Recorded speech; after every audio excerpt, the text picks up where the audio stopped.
Assalamualaikum warahmatullahi wabarakatuh. Alhamdulillah rabbil alamin. Allahumma salli ala sayyidina Muhammadin nabiyil ummi wa ala alihi wa ashabihi wa man tabi'ahum bi ihsan ila yaumiddin. Asyhadu an la ilaha illallah wahdah al-malikul haqqul mubin. Wa asyhadu anna Muhammadar Rasulullah sallallahu alaihi wasallam sadiqul wa'dil amin. Qala subhanaka la ilma lana illa ma 'allamtana innaka antal alimul hakim. Wa qala rabbi shrah li sadri wa yassir li amri wahlul 'uqdatam min lisani yafqahu qawli. Alhamdulillah, kita bersyukur pada Allah Subhanahu wa taala di hari yang ke-22 Ramadan 1445 Hijriah kita sehat, bisa ibadah siang, ibadah malam, puasa, qiyam, tilawatul Quran dan ibadah yang lain. Semoga semua kita istiqamah sampai akhir Ramadan dan semoga sampai akhir hayat kita istiqamah untuk taat kepada Allah Subhanahu wa taala. Amin ya rabbal alamin. Salawat berangkai salam kepada Rasulullah sallallahu alaihi wasallam. Semoga kita patut untuk nanti di akhirat berkumpul bersama Rasulullah sallallahu alaihi wasallam, bersama orang-orang yang dicintai oleh Rasul dan mencintai Rasulullah sallallahu alaihi wasallam. Amin ya rabbal alamin. Yang sama-sama kita muliakan guru kita Ustaz Khairuddin Ahmad Jais. Saya anggaplah lebih senior sedikit dari beliau, tapi ada kesenioran beliau yang saya tak bisa kalahkan. Jadi kalau ada orang menganggap saya hebat dibanding beliau, ada hebat saya tak bisa, saya harus mengakui saya tak bisa mengalahkan beliau. Jadi yang lain-lain mungkin akan angkat bendera putih seperti saya jika berhadapan dengan beliau. Yang sama-sama kita muliakan para guru kita yang lain, ada Ustaz Zulkarnain, ada imam kita dan semua yang hadir. Mohon maaf kalau tidak tersebut, tidak kenal satu persatu dengan nama dan gelaran. Semoga semuanya dirahmati oleh Allah Subhanahu wa taala. Bapak Ibu sahabat yang dirahmati Allah Subhanahu wa taala, karena buku sudah datang dan sudah ada di tangan sebagian kita, saya akan langsung kepada buku ini untuk menjelaskan apa yang kita bahas di buku ini dan kenapa buku ini ditulis. Di tangan saya ada buku kembaran dari buku ini. Jadi penulis kitab sebelumnya menulis kitab namanya Itqanus Sunnah fi Tahqiqi Ma'nal Bid'ah. Lalu buku ini tersebar di masyarakat. Di antara orang yang membaca buku itu namanya Ustaz Muhammad Said. Di halaman 7 ada beliau cerita Sababut Ta'lif Hadal Kitab. Tengok halaman 7. Ada seorang murid beliau, pengarang kitab ini, Al-Ustaz Muhammad Said katanya. Paragraf kedua di halaman 7 itu menemukan pembahasan yang ada di buku yang kita bedah dibahas ringkas di buku Itqanus Sunnah fi Tahqiqi Ma'nal Bid'ah. Sehingga beliau minta tolong ditulis agak panjang, tolong dijabarkan agak lebih luas. Maka ditulislah kitab ini. Kitab Itqanus Sunnah fi Tahqiqi Ma'nal Bid'ah ini sebuah buku yang memaparkan dengan lebih gamblang tentang makna bid'ah, baik melihat penafsiran Quran, penjelasan hadis Rasul dan pendekatan usul fikih. Lalu di dalam pembahasannya dibahas sekilas tentang at-tarku la yufidu tahrima, bahwa secara usul fikih ketika Rasul sallallahu alaihi wasallam, sahabat, para ulama salaf tidak melakukan satu amal, tidak berarti bahwa yang mereka tak lakukan itu bermakna haram untuk dibuat. Dibahas sekilas saja di dalam buku Itqanus Sunnah. Maka muncullah buku itu. Yang menarik, di dalam buku Itqanus Sunnah ini, qala Ibnul Arabi, beliau menukilkan sebuah perkataan Imam Ibnul Arabi, belum ada di buku para ustaz, di buku saya. Laisatil bid'atu wal muhdatsatu mazmumaini li lafzi bid'atin wa muhdatsin wala ma'nahuma Kata Imam Ibn al-Arabi bahwa bid'ah dan perkara baru, apa saja yang baru itu, tidaklah dia tercela atau dianggap dia tercela oleh syariat karena redaksi bid'ah, karena redaksi muhdats, atau karena makna kedua redaksi tadi. Wa innama yudhammu minal bid'ati ma khalafas sunnah. Tetapi bid'ah itu dicela oleh syariat ketika dia bertentangan dengan sunnah. Faham? Jadi bid'ah atau perkara baru tidak dicela oleh syariat karena dia di-brand sebagai bid'ah atau di-brand dengan muhdats. Tetapi dia dicela oleh syariat ketika dia bertentangan dengan sunnah. Wa yudhammu minal muhdatsati ma da'a ila dhalalah. Dan dicela perkara baru ketika perkara-perkara baru ini membuat orang sesat, bukan karena dia statusnya baru muncul sekarang, tapi karena yang baru itu dia menggiring orang untuk sesat, makanya dicela muhdatsat oleh syariat. Paham kira-kira maksudnya? Kan sering kawan-kawan kita ini bermain dengan istilah. Katanya kalau bid'ah itu nanti setiap yang baru adalah bid'ah, yang tak dibuat Rasul bid'ah. Lalu dikonter oleh kawan, gimana kalau ceramah di TV Roja, dakwah di Radio Hidayah 1 FM 103,4, itu bid'ah atau tidak? Oh, bid'ah itu ada bid'ah duniawiyah, ada diniyah. Sementara kullu bid'atin dhalalah, setiap yang bid'ah sesat. Pas dikejar, bid'ah dibagi dua. Ketika kita bagi bid'ah sunnah, bid'ah hasanah, bid'ah sayyi'ah, oh semua bid'ah sesat. Ngerti nalarnya? Jadi ketika untuk orang semua bid'ah sesat, ketika dikejar mereka, bid'ah itu ada bid'ah duniawiyah, ada diniyah. Ngerti? Jadi yang benar bid'ah itu dibagi atau tidak? Kalau dibagi, bagi saja. Kalau tak dibagi, bilang tak dibagi. Jangan dibagi. Maka perlu para hadirin rahmati Allah SWT, orang-orang Wahabi ini, mereka orang paling kontradiksi dengan diri mereka sendiri sebelum kontradiksi dengan orang lain. Jadi Wahabi itu enggak usah diadu-adu betul dengan ulama, adunya dia dengan diri dia. Maka kalau Wahabi sudah main nalar, balik aja nalar ke dia. Contoh kemarin ada di Facebook saya, orang komen, Ustaz Zul Ikrami bedah buku. Beliau menyampaikan isi buku itu bahwa ahlu sunnah ada 3 kelompok, kata Imam Subki. 1 kelompok Asy'ariyah dan Maturidiyah, kedua ahlul athar, imamnya Imam Ahmad, yang ketiga ahlul wujudan, yang mereka para ulama tasawuf. Lalu apa kata orang Wahabi? Sejak kapan ucapan Imam Subki menjadi hujjah? Qaul sahabi saja diperselisihkan. Saya sambung. Kalau qaul sahabi saja diperselisihkan, kok qaul Wahabi enggak pernah diperselisihkan? Hanya benar saja, enggak pernah ada salahnya. Ngerti? Jika fatwa sahabat, ijtihad sahabat, pendapat sahabat berselisih orang, ada yang mengatakan hujjah, ada yang tidak. Kok fatwa ulama Wahabi yang masih hidup sekarang dah kencing lurus dah tidak? Ada selisih pendapat, qaulan wahidan, sepakat harus diambil hanya benar saja. Kira-kira Wahabi lebih hebat mana daripada sahabi? Paham nalar ni?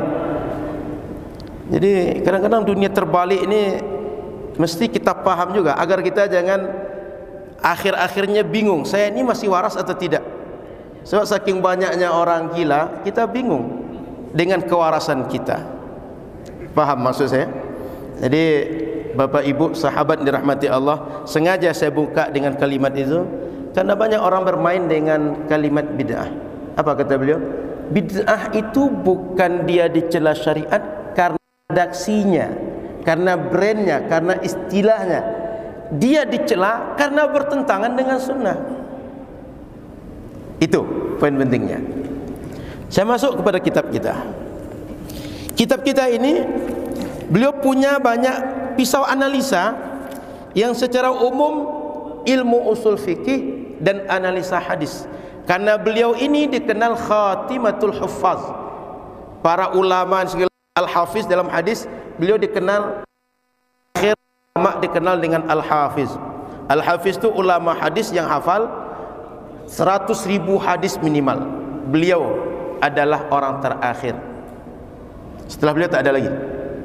Maka beliau ini rujukan para ulama yang hidup hari ini tentang ilmu hadis terutama. Sehingga kalau datang ke Mesir, sebutlah Syekh Ali Jumaah. Siapa saja ulama Mesir yang besar hari ini dikenal, rata-rata berintisab mengaku murid daripada beliau, Syekh Abdullah bin Siddiq Al-Ghumari. Alhamdulillah, September yang lalu, satu di antara generasi beliau, kemenakan beliau, datang ke Nurul Azhar, Syekh Abdul Mun'im bin Siddiq Al-Ghumari. Semoga tahun ini datang lagi insyaAllah. Jadi kalau ditanya sanad kita tersambung ke mereka, tidak tersambung. Kami 10 hari lebih kurang membaca Sahih Bukhari dari awal dan akhir dengan beliau, dan beliau mengijazahkan sanad Sahih Bukhari. Sehingga yang ngaku-ngaku sunnah itu atau ngaku-ngaku kami sunnah itu, kita tinggal adu sanad saja. Sudah punya sanad Sahih Bukhari atau belum? Pernah baca Sahih Bukhari dari awal sampai akhir atau belum? Sebentar lagi Sahih Muslim akan kami baca awal sampai akhir. Tinggal kita adu sanad saja. Kalau ngaku sunnah, mana lebih sunnah mana kita dengan dia. Lanjut. Di kitab ini beliau di halaman 8 boleh lihat sebagai pengantar bagi beliau untuk pisau analisa. Jadi tema besar kita, apakah perkara yang tak dibuat oleh Rasul jika kita buat hari ini dia bid'ah? Bagaimana beliau membahas? Poin pertama, kata beliau, dari dahulu sejak masa Rasulullah sampai masa para ulama mujtahid, yang menjadi pijakan ulama, dasar ulama dalam menyimpulkan hukum Islam itu adalah Al-Quran, Sunnah, Ijma', Qiyas. Sudah itu beliau tambahkan, ada tambahan setelah itu yang mukhtalaf fiha, yang ulama sebagian menjadikan dasar, menjadikan patokan, sebagian tidak. Di antaranya al-hadithul mursal, qaulus sahabi, syar'u man qablana, al-istishab, al-istihsan, amalu ahlil Madinah, dan lain-lain. Saya lihat beberapa istilah ini mungkin bagi kita semua agak baru atau ada yang biasa. Saya mulai dari kalimat istishab. Istishab itu artinya jika ada hukum awal lalu setelah itu muncul hukum baru, kita berpatokan dengan hukum awal, tak mengambil hukum baru. Contoh kasus, tadi para jamaah dari rumah berwudu, sampai di sini karena sudah mulai bedah buku langsung duduk. Setelah 1 jam kita bedah buku, datang waktu asar, mau sholat asar, timbul ragu, saya masih punya wudu atau tidak? Kira-kira langsung sholat atau mesti wudu lagi? Tadi dah pasti wudu nih. Sampai di sini karena ada aktivitas bedah buku ini, ragu, saya ini wudu masih ada atau sudah batal? Arti kan ada hukum 2 nih. Tadi status suci, karena muncul ragu, status sekarang kita meragukan suci tadi, sehingga kita menganggap muhdats atau orang yang berhadas. Pertanyaannya, langsung sholat atau berwudu lagi? Mengambil hukum awal.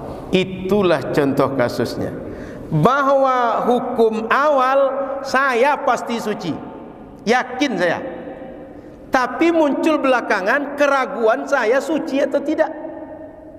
Kira-kira kalau dibuat analogi, yakin dengan ragu mana yang lebih kuat? Ada lemah, ada kuat. Kalau diadu mana yang lebih kuat? Kalau kita wudhu yakin kuat, muncul keraguan belakangan, ragu itu namanya status kita masih suci atau tidak. Berarti ragu ini lemah. Yang lemah diadu dengan yang kuat, tak pernah menang yang lemah. Nah, kecuali lah kasus-kasus tertentu lah. Nah, contoh standar umur wakil presiden misalnya, itu kan bisa dibuat gitu kan. Maka secara nalar yang lemah diadu yang kuat, selalu lemah ini kalah. Yang lapuk diadu dengan yang kokoh, selalu yang lapuk ini kalah. Maka ketika kita memutuskan solat, saya memutuskan saya status suci dengan hukum awal dan mengabaikan hukum yang kedua ini. Itu istishab namanya.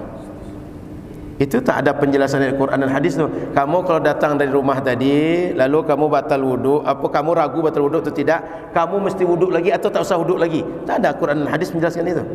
Tapi istishab sebagai pisau analisa untuk kita boleh langsung solat.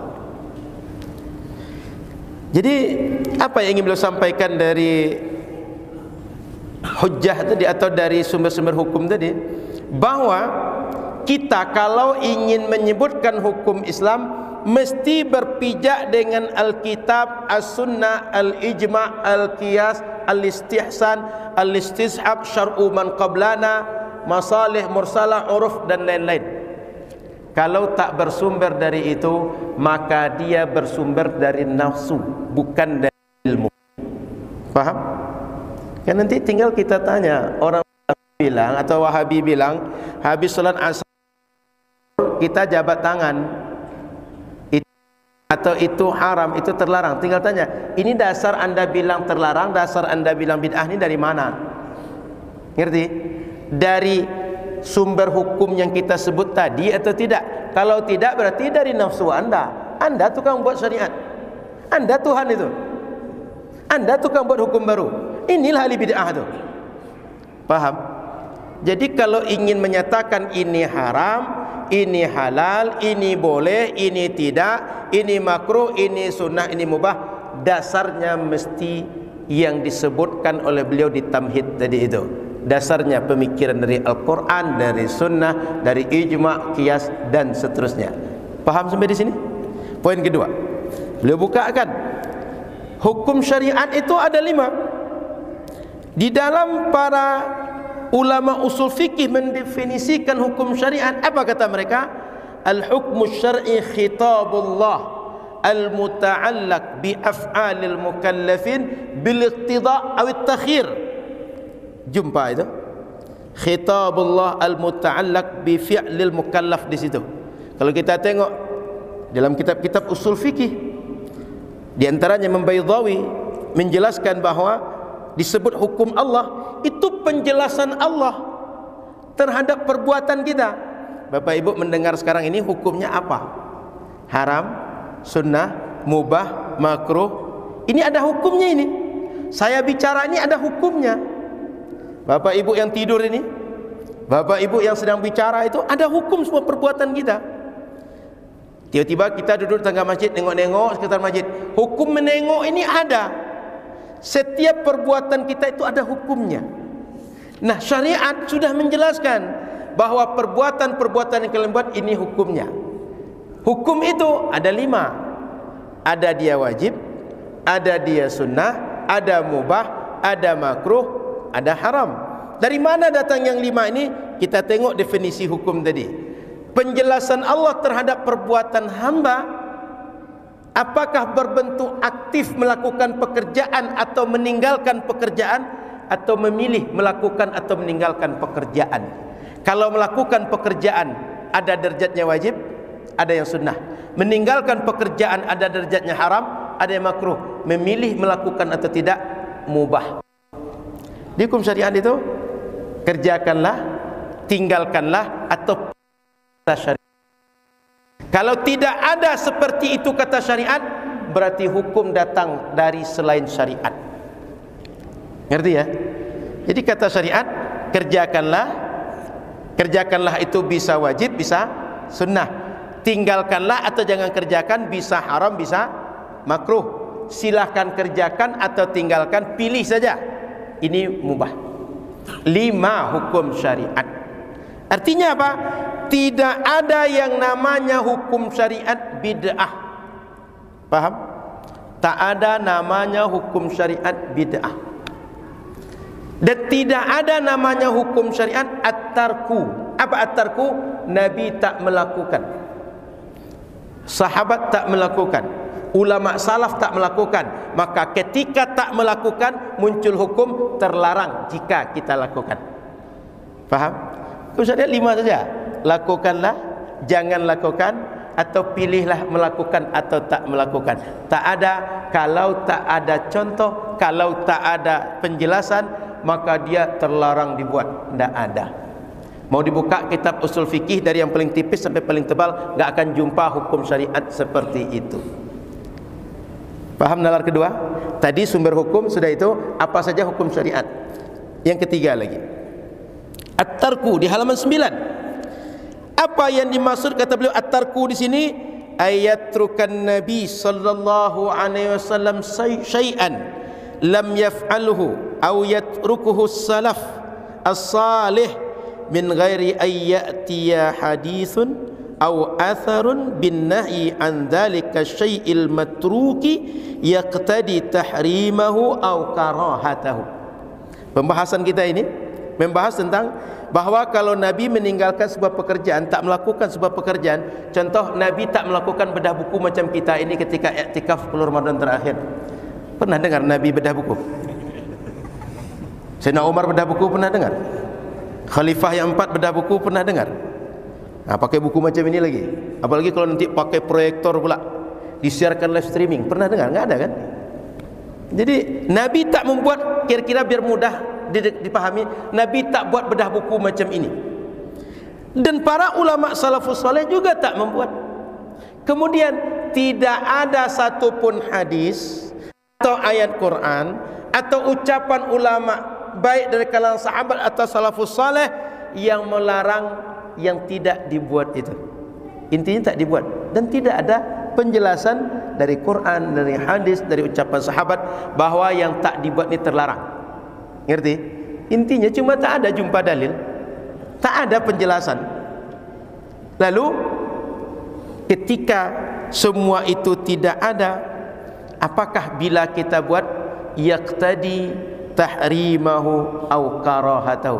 Apakah bila kita buat dia akan menjadi haram atau menjadi makruh kalau kita buat?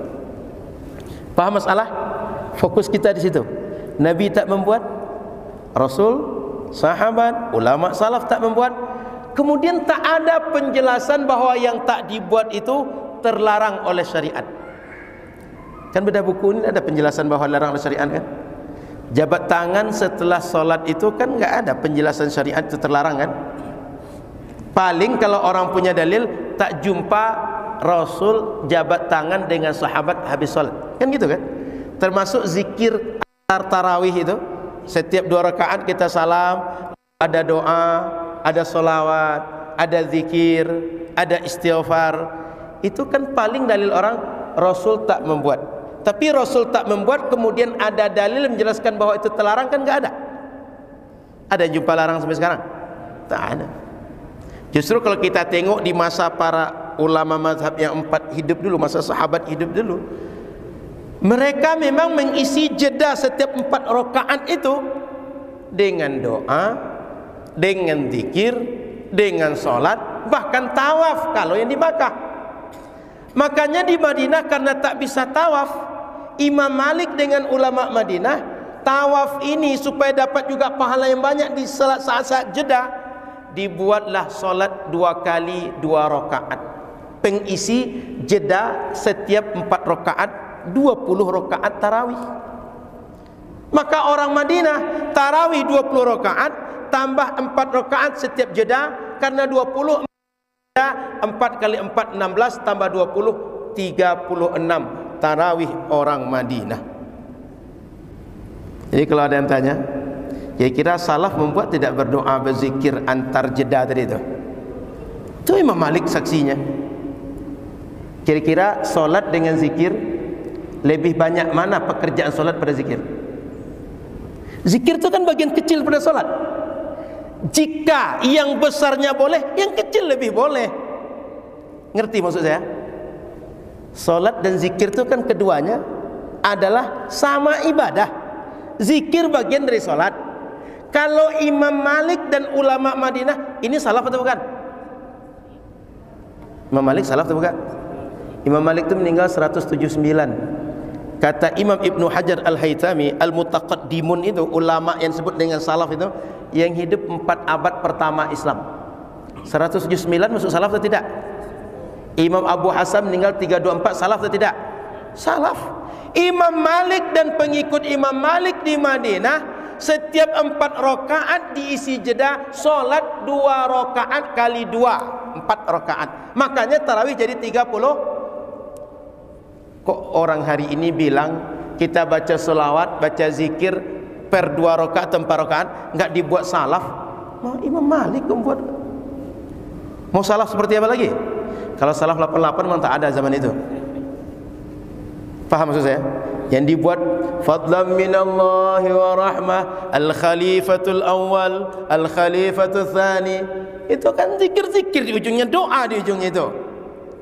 Sudah dibuat oleh ulama salaf. Yang paling mudah tengok amalan Imam Malik.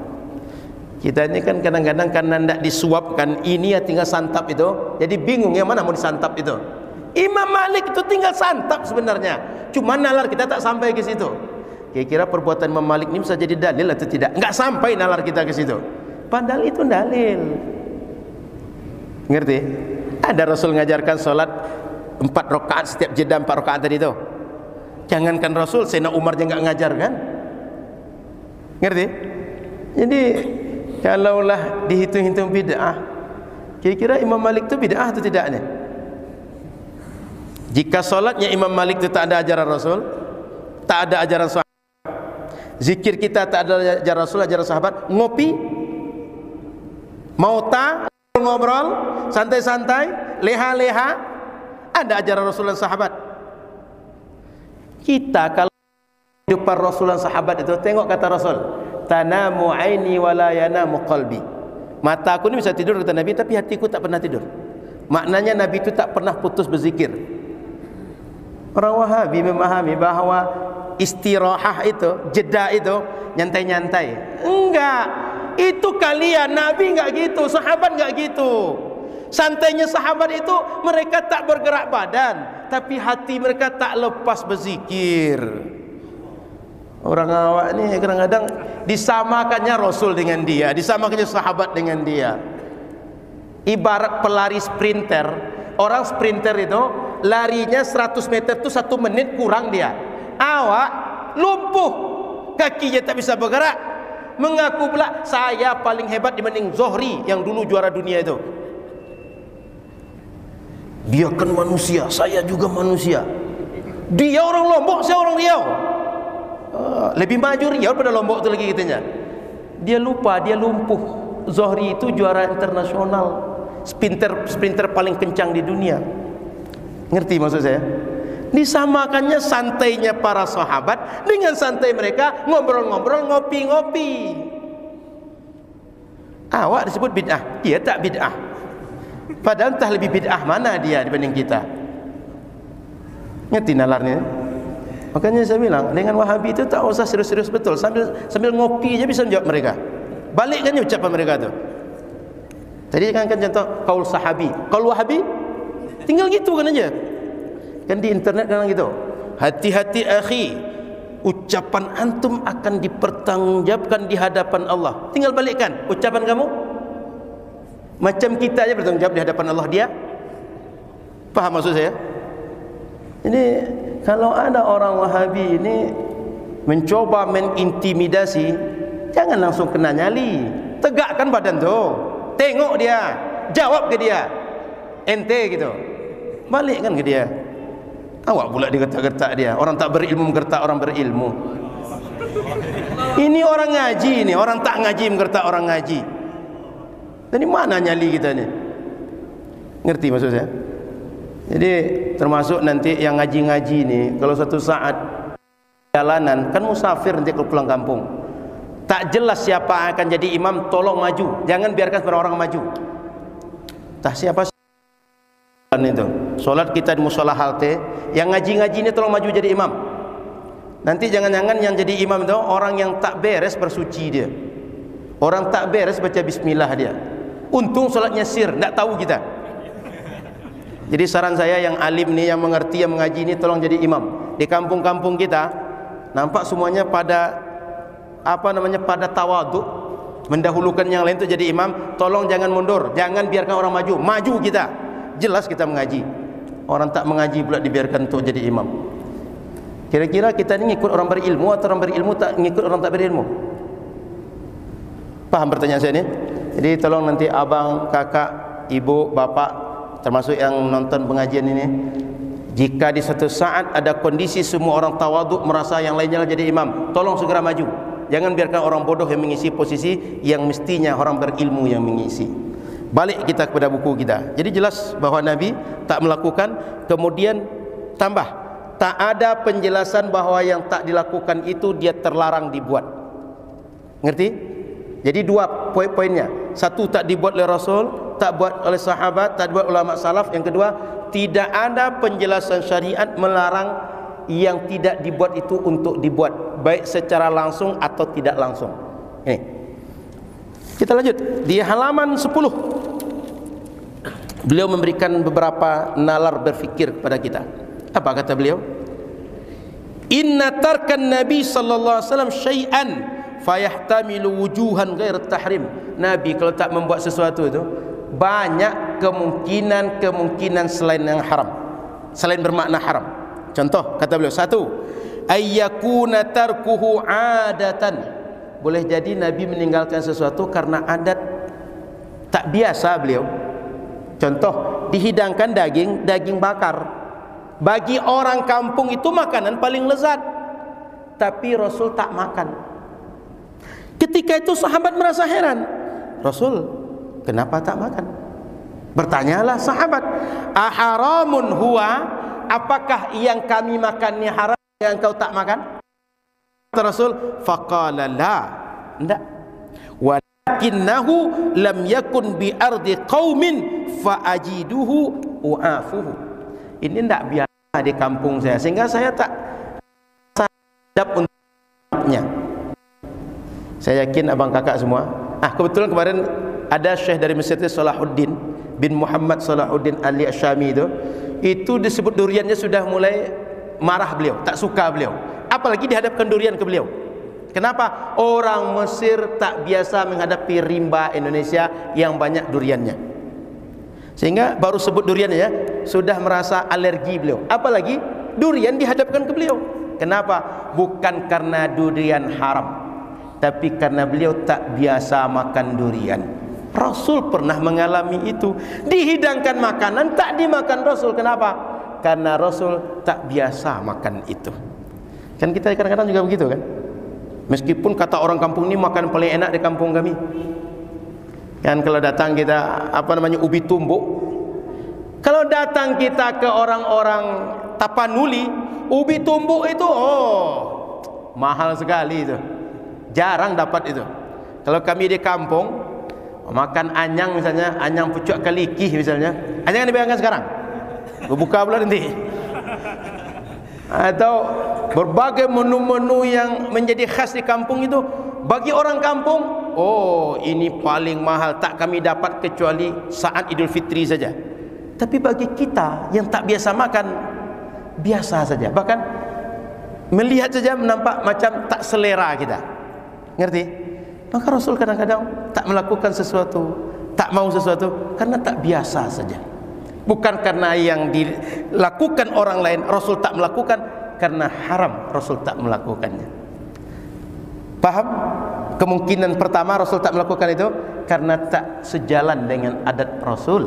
Yang kedua, ayyakuna tarkuhu nisyanan. Mungkin Rasul meninggalkan sesuatu itu karena lupa. Maka dicontohkan oleh beliau, sahha sallallahu alaihi wasallam fi sholati fataraka minha syai'an fasuila hal hadatsa fi sholati syai'un faqala innama ana basharun ansa kama tansawna fa idza nasitu fadzakkiruni. Rasul waktu itu salat mestinya 4 rakaat, cuma 2 rakaat. Sahabat nanya, Rasul, apakah terjadi sesuatu waktu salat tadi? Contoh wahyu turun atau engkau lupa? Kata Rasul, saya ini manusia macam kalian, saya lupa sama seperti kalian lupa. Maka kalau saya lupa, ingatkan. Apa kata sahabat? Kita solat baru 2 rakaat Rasul. Anggap Ustaz Qadri bilang, Rasul kita baru 2 rakaat. Lalu kata Rasul diuji, Bang, betul kita baru 2 rakaat? Betul baru 2 rakaat? Betul baru 2 rakaat? Diuji dengan lain. Ternyata semua sepakat baru 2 rakaat. Maka oleh Rasul diajak berdiri, lalu disempurnakan solat jadi 4 rakaat. Di ujung ditutup dengan sujud sahwi. Apa poinnya? 2 rakaat yang tak dikerjakan Rasul bukan karena berubah perintah syariat, bukan karena dia haram dia buat, bukan karena makruh dibuat. Rasul lupa membuat yang 2 rakaat yang belum dibuat tadi. Ngerti? Tapi kalau kita tengok lebih lanjut, ada hikmah di balik lupa Rasul tadi. Jadi mengerti kita kalau kejadian kita lupa dengan jumlah rakaat, maka ada sujud sahwi sebagai solusi bagi orang yang lupa dalam solatnya. Paham dari sini? Potensi yang ketiga, apa makna Rasul tak membuat itu? Ayyakuna tarkuhu makhafata ayyufrada ala ummatih. Nabi khawatir kalau sesuatu yang beliau tinggalkan itu bila beliau lakukan jadi wajib bagi umat. Contoh solat tarawih setiap malam Ramadan. Bil munasabah, sekedar sekilas menyinggung saja. Yang disebut tarawih itu cuma 20 rakaat atau lebih. Yang 11 rakaat bukan tarawih. Jangan niat tarawih solat 11 itu. Kenapa? Solat 11 itu qiyam Ramadan atau qiyamul lail. Silakan tengok hadis Aisyah dalam Sahih Bukhari, itu solat malam Nabi di Ramadan dan di luar Ramadan. Kalau niat tarawih solat yang 20. Yang bukan 20 itu bukan tarawih. Masa solat duha niatnya witir? Ngerti? Masa niat solatnya qiyamul lail niatkan tarawih? Paham? Yang tarawih itu yang 20 dan yang lebih dari 20 rakaat. Yang 11 itu salat malam Rasul di Ramadan dan di luar Ramadan. Maka kalau salat 11 niatnya qiyamul lail, qiyam Ramadan atau usolli sunnah. Jangan bilang tarawih. Bukan tarawih yang itu. Ngerti? Jadi Rasul sallallahu alaihi wasallam tidak melakukan salat berjamaah dengan sahabat, khawatir kalau nanti jadi wajib salat jamaah qiyam Ramadan itu tiap malam. Bukan karena haram salat. Ngerti? Bukan haram. Rasul takut kalau wajib umat ini siang puasa, malam salat malam. Berat bagi umat. Ini ada banyak tinggal dah. Apalagi ditambah pula dengan i'tikaf. Jadi Rasul sayang dengan umat. Yang keempat, ayyakuna tarkuhu li'adami tafkirihi fih. Rasul tak melakukan itu, tak terpikir oleh beliau, tak terlintas di pikiran beliau. Contoh kasus waktu itu, dibuatkan mimbar. Rasul waktu itu kalau menyampaikan wahyu di depan sahabat bicara, habis solat selaku imam bicara atau berdiri, tapi tak naik ke atas mimbar. Lalu diusulkan sahabat, Rasul, gimana kalau kami buatkan mimbar? Sehingga kalau engkau bicara lebih tinggi, kalau engkau mencontohkan, lebih nampak oleh kami dari belakang. Rasul itu pernah mencontohkan tata cara solat dari atas mimbar. Ketika sujud, beliau turun ke bawah. Selesai sujud, naik lagi ke atas. Itu Sahih Bukhari ada penjelasan itu. Maka Bapak Ibu yang dirahmati Allah SWT, tak terpikir oleh Rasul. Kenapa tak terpikir? Bukan karena itu haram, bukan karena itu terlarang. Rasul selaku pemimpin umat banyak pekerjaan makro yang lebih penting beliau pikirkan dibanding yang remeh-temeh yang bisa terpikir oleh banyak orang. Rasul perlu memikirkan bagaimana mempersaudarakan Ansar Muhajirin, bagaimana hubungan Yahudi di Madinah, bagaimana dakwah ini lebih tersiar luas, bagaimana nanti kalau kita terjadi perang, logistik bersengketa, suami istri bersengketa, terjadi apakah ila, terjadi khulu', terjadi zihar dan segala macam, mengadu pada Rasul. Banyak hal-hal yang besar yang dipikirkan Rasul, maka yang sederhana tak terpikirkan.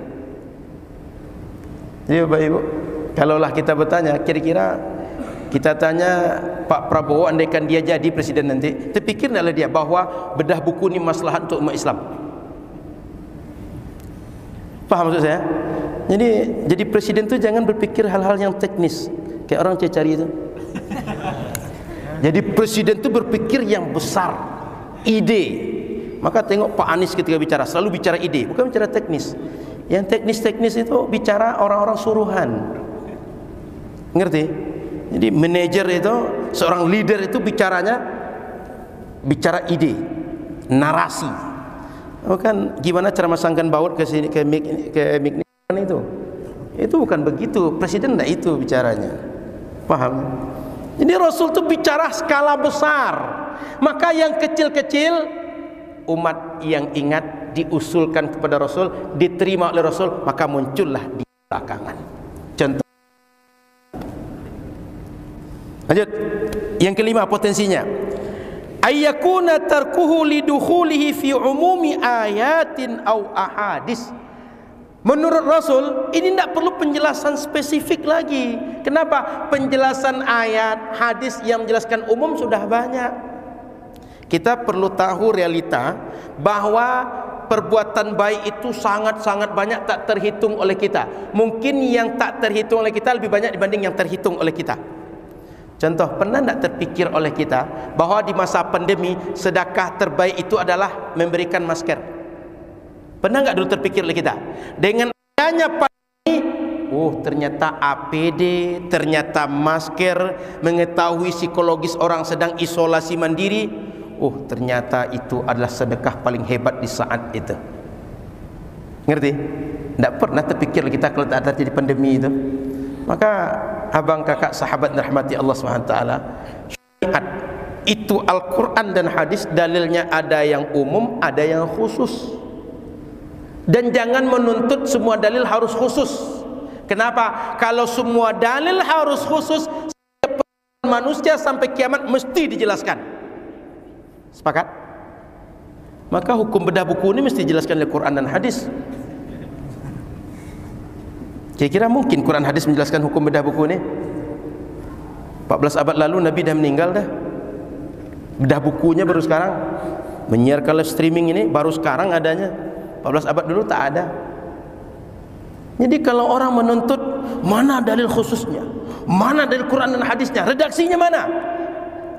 Itu orang itu hidup dengan nalar yang tak sejalan dengan nalar Quran dan hadis. Faham?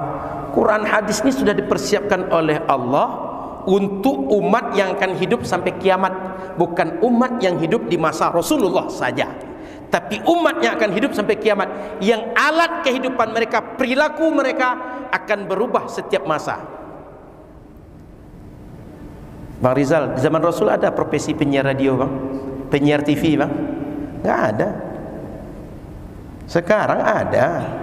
Ada konten kreator di zaman Umar bin Khattab.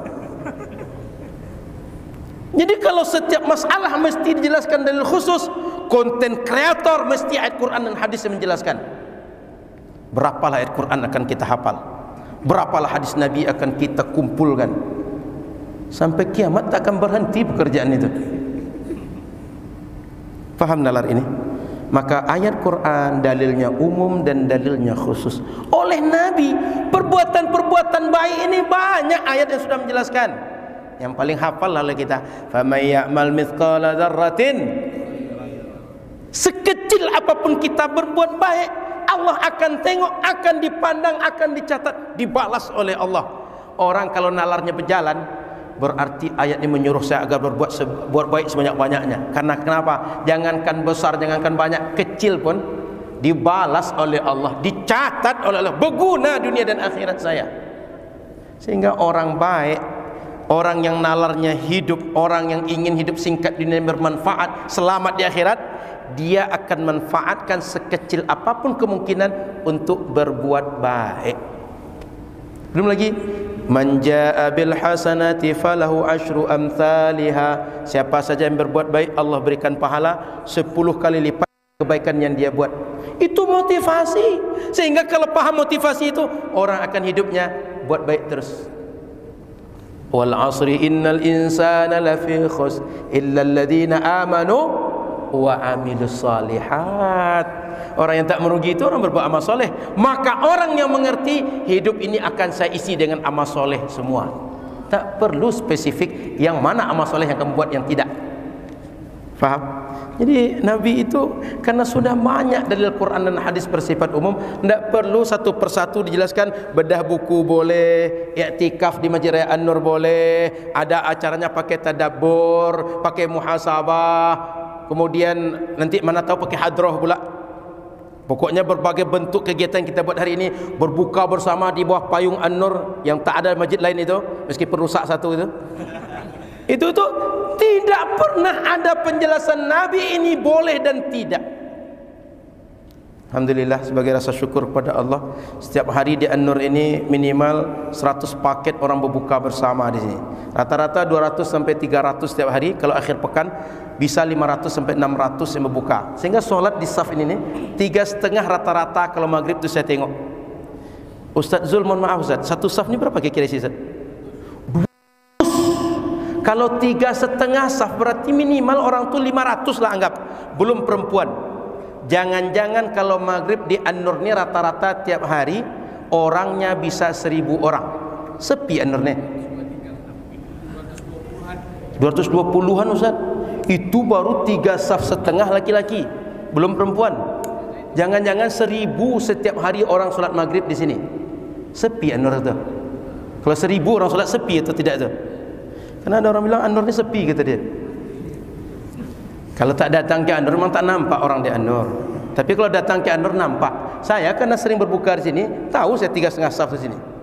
Jadi Bapak Ibu yang dirahmati Allah Subhanahu wa taala, kita itu bicara itu dengan realita. Jangan kata orang begini begitu kita ikut pula. Lanjut. Jadi ada yang keenam kemungkinan, ayyakuna tarkuhu khasyata taghyiri qulubis sahaba aw ba'dihim. Rasul tak melakukan satu khawatir berubah pemikiran sebagian sahabat atau kecenderungan sebagian sahabat, terutama yang baru masuk Islam. Ka'bah itu kan kalau kita tengok bentuk Nabi Ibrahim dan Ismail membangun, itu Hijri Ismail itu masuk pada bagian Ka'bah. Begitulah bentuk Ka'bah dulu. Kalau Nabi ingin mengembalikan ke bentuk asli, mestinya dilengkapkan dengan Hijri Ismail itu naik ke atas. Sayyidah Aisyah nanya, ini kok tidak dibuat Rasul seperti dulu masa Ibrahim dan Ismail? Apa kata Rasul? Takut yang baru masuk Islam itu dia nanti mengira bahwa Muhammad ini kok aneh-anehnya dia buat. Ka'bah ini kan sudah biasa kita nengok macam ini, kok dia rubah-rubah pula bentuk Ka'bah? Akhirnya yang baru masuk Islam dia murtad balik, tak terima dia bahwa yang sudah biasa dibuat tiba-tiba dirubah, dan dia baru merasakan nikmatnya Islam, berubah dia keluar dari Islam balik. Jadi Nabi ini mengerti dengan umatnya zahir dan batin, tidak hanya melihat fisik tapi zahir dan batin. Rasul mengerti psikologis umatnya, maka Rasul tak merubah dengan keadaan Ka'bah itu. Faham banyak kemungkinan. Jadi tak satu saja. Kalau hanya satu, kemana kemungkinan-kemungkinan yang lain? Ini baru contoh, masih banyak kemungkinan yang lain. Oke, saya lanjut. At-tarku la yadullu 'ala at-tahrim, di halaman 11. Kata beliau, para ulama usul fikih menyimpulkan bahwa kalau perbuatan tak dibuat oleh Rasul, mau kitab usul fikih imam siapa saja, dia tidak bermakna haram dibuat. Saya bacakan sedikit. Kata beliau begini, wa tarku wahdahu, paragraf kedua bagian tengah, wa tarku wahdahu illam yushibhu nassun ala anna al-matruka mahzurun la yakunu hujjatan fi dhalika bal ghayatuhu ay yufida anna tarka dhalikal fi'li masyru'un. Kata beliau bahwa kalau tidak dibuat Nabi, tak dibuat sahabat, tak dibuat ulama salaf, jika tak diiringi oleh nas yang menjelaskan yang ditinggalkan itu terlarang, maka dia tidak menjadi hujjah, argumen bahwa yang ditinggalkan itu haram dibuat. Tetapi paling-paling kalau kita bisa ambil kesimpulan, ambil hujjah, argumen dari masalah seperti ini, bahwa yang ditinggalkan Rasul itu boleh juga tak kita buat. Buktinya Rasul tak buat. Ngerti? Bukan terlarang dibuat. Bahwa Rasul kalau tak buat berarti kita boleh juga tidak buat. Itu cuma paling jauh dalil yang bisa diambil. Sebuah perbuatan tak dibuat Rasul dan tidak ada penjelasan nas untuk mendukung penjelasan yang ditinggalkan oleh Rasul itu. Jadi macam bedah buku ini tak dibuat oleh Rasul dan tak ada nas yang menjelaskan. Paling dalil yang bisa kita ambil bahawa bedah buku tak dibuat juga sesuai dengan syariat. Bukan bedah buku ketika dibuat dia terlarang, tapi bahawa bedah buku kalau tak dibuat boleh. Kenapa? Rasul tak buat bedah buku kok. Sama-sama tak dibuat. Berarti kalau tak dibuat Rasul boleh ditinggalkan, saya tak buat juga boleh untuk ditinggalkan bedah buku ini. Faham? Sama dengan berjabat tangan setelah solat. Rasul tak buat berarti boleh tak jabat tangan. Saya hari ini boleh juga tak jabat tangan. Tapi kalau diartikan bahawa kalau jabat tangan terlarang, pertanyaannya dari mana datang terlarangnya ini? Siapa yang melarang? Mana nas yang melarangnya? Ngerti? Itu kira-kira bahawa kalau Nabi tak buat, sahabat tak buat, ulama salaf tak buat, paling jauh dalil yang bisa kita ambil, argumentasi yang bisa kita pegang bahawa yang tak dibuat tu boleh juga tak kita buat. Ada contoh kasus di sini. Dalam kitab Muhalla, saya lancat paragraf berikutnya. Zakara Ibnu Hazm ihtijaj al-Malikiyah wal Hanafiyah ala karahiyati salati rak'atain qabla al-maghrib. Kata Ibnu Hazm, mazhab Zahiri, makruh solat 2 rakaat sebelum maghrib. Di sini masih solat qabliyah maghrib. Makruh kata Imam Ibnu Hazm. Apa kata dia? Dasarnya biqauli Ibrahim An-Nakhai. Karena seorang tabi'in Ibrahim An-Nakhai mengatakan anna Abu Bakrin wa Umar wa Uthmana kanu la yusallunaha. Dulu Abu Bakar, Umar, Utsman tak melakukan salat qabliyah maghrib yang 2 rakaat itu. Karena mereka tak melakukan, kita tak boleh sekarang salat qabliyah 2 rakaat, kata Imam Ibnu Hazm. Ngerti masalah? Lalu apa kata beliau? Wa rudda alaihim biqaulih, maka dijawablah kepada Ibnu Hazm, law sahha lama kan fihi hujjah. Andai pun sahih bahawa Abu Bakar tak solat, Umar tak solat, Utsman tak solat 2 rakaat sebelum maghrib, andai itu sahih, itu tidak menjadi hujjah. Kenapa? Li'annahu laisa fihi annahum radhiyallahu anhum nahau anhuma. Karena yang 3 tadi, sahabat Abu Bakar, sahabat Umar, sahabat Utsman, tidak melarang solat 2 rakaat sebelum maghrib. Apa yang bisa kita simpulkan? Mereka cuma tak mengerjakan. Tak mengerjakan, mereka punya banyak kemungkinan, seperti Rasul tak mengerjakan, punya banyak kemungkinan. Tapi apakah mereka melarang? Tak ada. Tiba-tiba kita melarang, berarti datang dari dalam hasrat diri kita, nafsu itu. Nafsu beragama ini bahaya Bapak Ibu. Kenapa? Tak terdeteksi. Dan agama kalau sudah masuk nafsu, itu akan menimbulkan banyak masalah yang serius. Dan bencana paling besar dalam hidup manusia ini, bencana dalam agama. Maka hati-hati beragama. Sehingga mohon maaf, orang kalau bicara agama ini macam doktor semua. Kita lebih baik seperti Imam Malik, ditanya 48 pertanyaan, 36 dia jawab la adri. Bahkan ada riwayat 40 ditanya, 1 pun tak dijawab oleh Imam Malik, saya tak tahu, kata beliau. Kenapa? Bukan karena tak tahu, tapi kenapa? Bahwa beliau hati-hati menjawab saya tahu, sehingga nanti orang dapat jawaban disebut dialah kepada orang banyak, khawatirnya tanggung jawabnya di hadapan Allah besar. Jadi masalah agama ini kalau tak tahu sebut tak tahu, pergi mengaji, bertanya pada orang alim. Bil munasabah, saya singgung sedikit. Orang Melayu ini sejak dahulu beramal agama berdasarkan Quran dan Sunnah. Apa buktinya? Asal mereka masalah agama bertanya pada orang alim. Contoh menyembelih ayam di kampung-kampung. Di kampung saya, waktu saya kecil, asal nyembelih ayam pergi ke masjid atau pergi ke rumah orang Siak di kampung saya. Saya tak tahu tempat lain. Kenapa? Takut kalau dia menyembelih tidak benar menurut syariat bangkai yang dia makan. Kira-kira dia ikut orang alim kenapa? Dia anggap orang alim mengerti. Orang alim mengerti dari mana? Dia belajar agama. Dari mana orang alim belajar agama? Dari gurunya. Gurunya pada gurunya, gurunya pada gurunya. Sampailah kepada para mujtahid yang menyimpulkan dari Al-Quran dan Sunnah. Jika seperti itu orang Melayu beragama berdasarkan Quran dan Sunnah atau tidak? Paham pertanyaan saya? Berdasarkan Quran dan Sunnah atau tidak? Berdasarkan Quran dan Sunnah. cuma tak langsung, tapi mengikut para mujtahid, para ulama yang mewariskan ilmu turun dari Rasulullah sampai kepada mereka dengan jalur sanad yang terjaga, lisan dan tulisan para ulama. Begitu Bapak Ibu. Kita ini kan sering dikagetkan orang, kita mesti beramal dengan Quran dan Sunnah. Macam kita tak pernah beramal Quran dan Sunnah aja kata orang tu. Kita sejak dahulu belum lahir kita sudah melayu beramal dengan Quran dan Sunnah.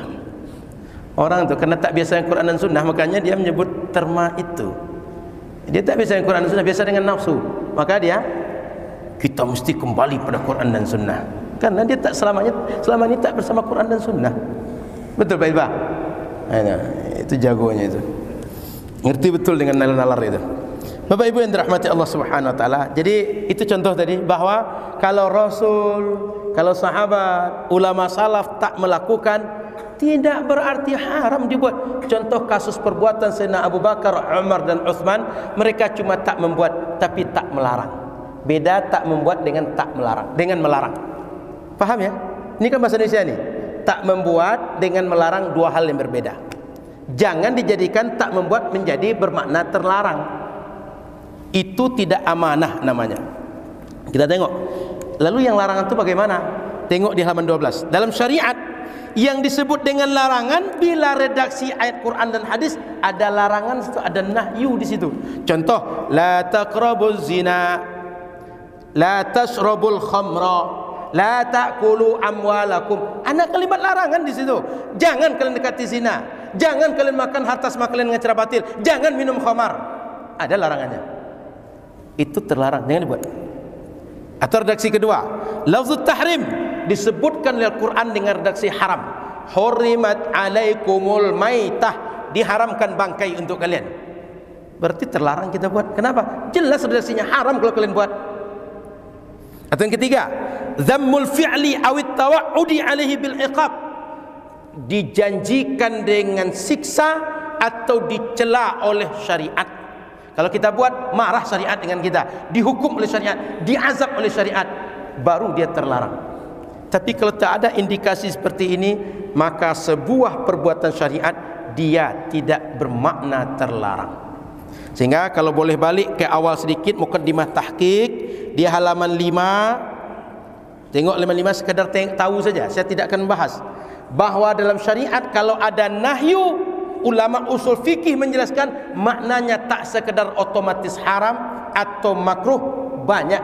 Bahkan maknanya bisa al-irsyad, bisa ad-du'a, bisa bayanul aqibah, bisa lit-taqlil wal ihtiqar, bisa al-ya's di halaman 5. Nanti silahkan tengok masing-masing. Sehingga kalau belajar usul fikih, kami dulu di Al-Azhar semester kuliah tingkat 1 sampai tingkat 4 setiap tahun tu pasti belajar usul fikih. Fikih pasti belajar usul fikih, fikih perbandingan, tafsir ayat ahkam, hadis ahkam, setiap tahun kami belajar kuliah syariah. Maka Bapak Ibu rahmati Allah Subhanahu wa taala, usul fikih menjelaskan redaksi larangan itu dalam Al-Quran. Satu, kalau ada nahyu. Dua, redaksi menjelaskan haram. Tiga, dicela perbuatan itu oleh syariat. Ini yang tak dibuat Rasul, tak ada penjelasan nasnya. Enggak ada satu di antara tiga tadi. Kok bisa dia terlarang? Datang dari mana dia? Ngerti? Itu hubungannya. Kita tengok lagi analisa yang lain. Ayat Quran, wa ma atakumur rasulu fakhudhuhu wa ma nahakum anhu fantahu. Yang Rasul ajarkan, yang Rasul jelaskan, yang Rasul sampaikan, ambil oleh kalian, buat. Dan Rasul larang oleh. Tapi tak ada redaksi Quran wa ma tarakahu fantahu anhu. Dan yang ditinggalkan, yang dibiarkan, yang tak dibuat oleh Rasul, maka tinggalkanlah oleh kalian. Tak ada. Maka jangan kalian buat, tak ada itu. Kalau ada orang membuat-buat belakangan bahwa karena Rasul tak buat, dia terlarang, hukum datang dari dia, bukan dari syariat. Itu ya Quran buktinya. Redaksinya boleh tengok di Quran terjemah kalau tak paham bahasa Arab tadi itu. Contoh di hadis Nabi lagi, kata Nabi, ma amartukum bihi fa'tu minhu mastata'tum. Apa saja yang aku suruh kalian, buat semampu yang kalian bisa.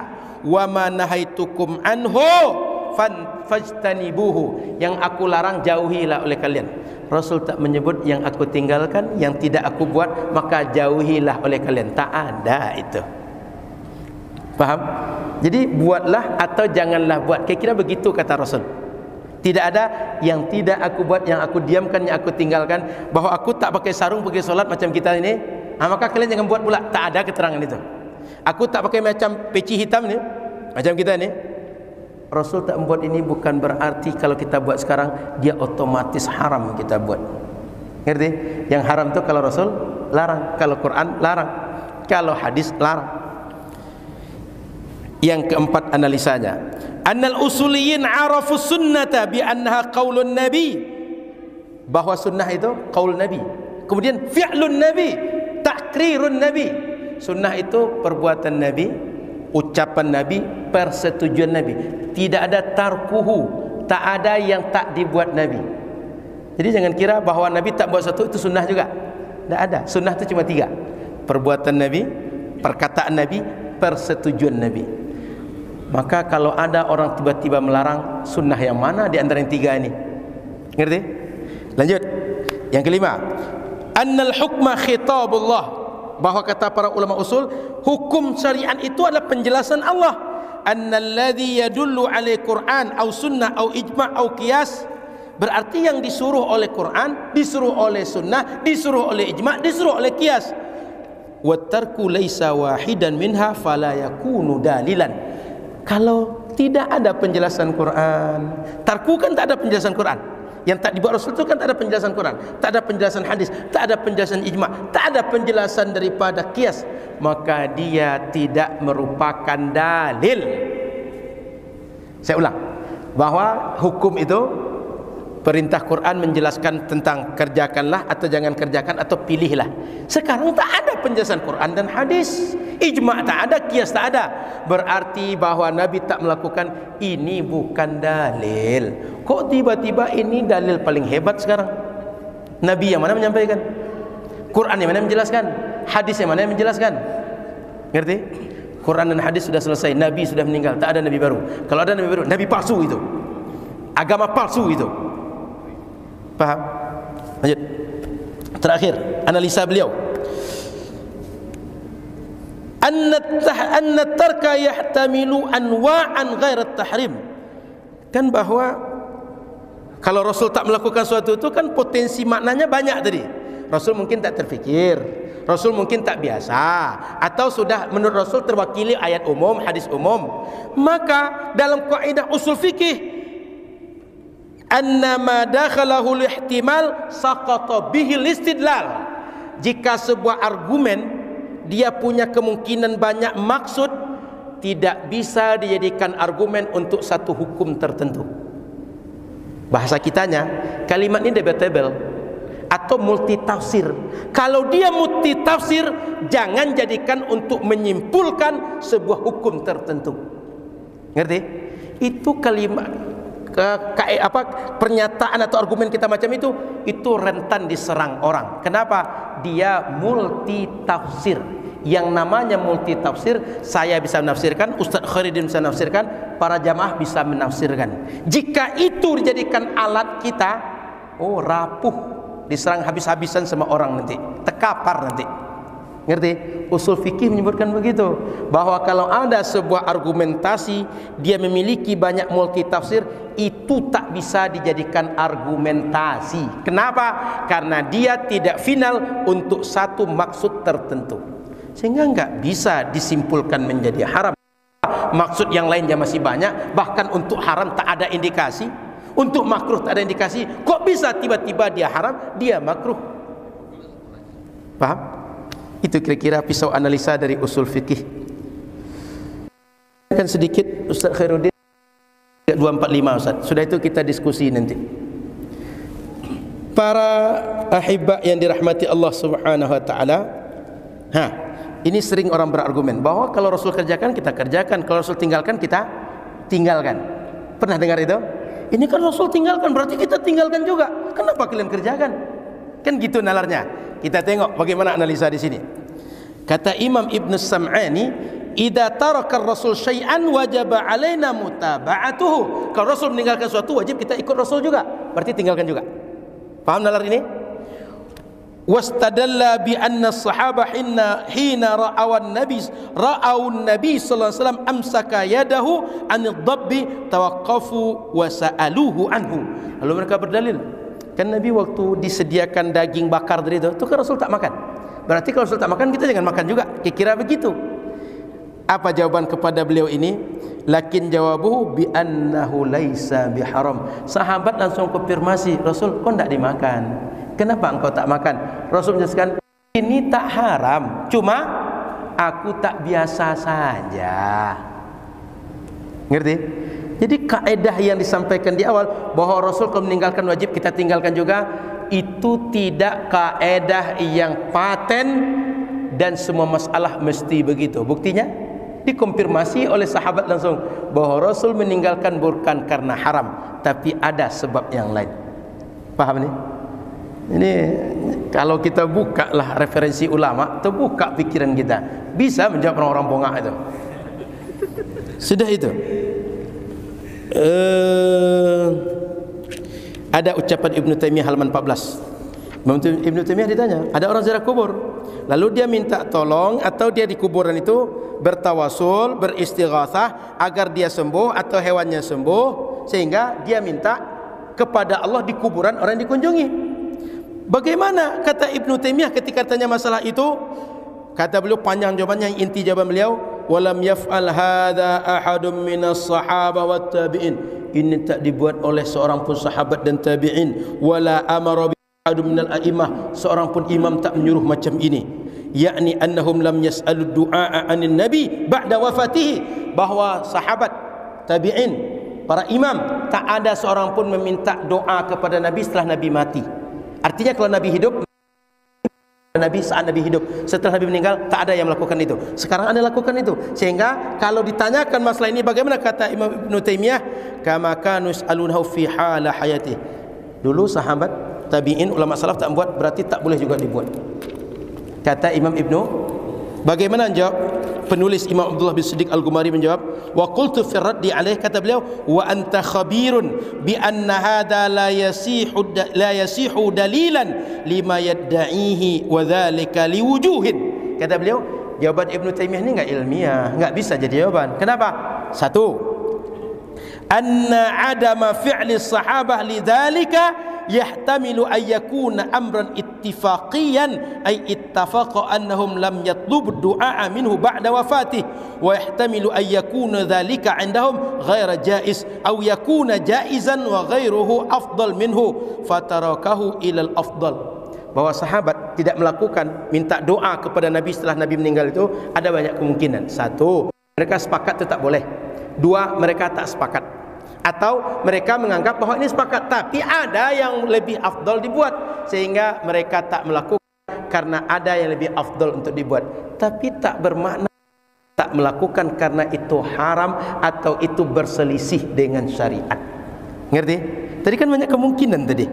Okay. Lalu jawaban yang kedua, bahwa dalam usul fikih disebutkan annama dakhalahu al-ihtimal saqata bihil istidlal. Sebuah argumen kalau multi tafsir, multi interpretasi, enggak kuat jadi argumen, enggak bisa jadi argumen. Ini kan masih banyak kemungkinan. Kan tak ada penjelasan bahwa itu terlarang. Selama tak ada penjelasan syariat itu terlarang, berarti dia masih banyak kemungkinan bila kita buat. Tak bisa jadi argumen. Maka Bapak Ibu yang dirahmati Allah, kalau kita tengok yang dilakukan oleh sahabat yang lain selain kasus tadi itu, ada justru yang berkebalikan. Tengok, ada kasus di halaman 20 bahwa Anna Bilal bin al-Haris al-Muzani as-sahabi dhahaba 'amal ramada ila al-qabrin nabi.